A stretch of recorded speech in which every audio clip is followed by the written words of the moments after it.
శ్రావణ శుక్రవారం రోజున వరలక్ష్మి వ్రతం చేసుకుంటారు. ఈ వ్రతం లక్ష్మీదేవిని పూజించి ఆమె అనుగ్రహాన్ని పొందేందుకు చేస్తారు. వరలక్ష్మి వ్రత కథ ప్రకారం కౌండన్య మహాముని భార్య అయిన చారుమతి అనే స్త్రీ లక్ష్మీదేవిని పూజించాలని కలలు కంటుంది. ఆమె కోరిక మేరకు లక్ష్మీదేవి ఆమెకు వరలక్ష్మి వ్రతం గురించి చెబుతుంది. ఆ వ్రతం ప్రకారం స్త్రీలు శ్రావణ మాసంలోని శుక్రవారం నాడు వరలక్ష్మీదేవిని పూజిస్తారు. ఇలా చేయటం వలన లక్ష్మీదేవి అనుగ్రహంతో సుఖ సంతోషాలతో ఐశ్వర్యవంతులుగా ఉంటారని నమ్ముతారు. పూర్వం మగధ దేశంలో కుండినపురం అనే పట్టణంలో చారుమతి అనే స్త్రీ ఉండేది. ఆమె చాలా భక్తి కలది. లక్ష్మీదేవి యందు అచంచల విశ్వాసం కలది.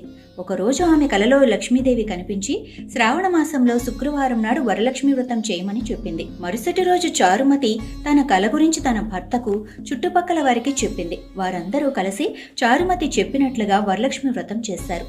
ఆ వ్రత ప్రభావం వలన ఆ పట్టణంలోని స్త్రీలందరూ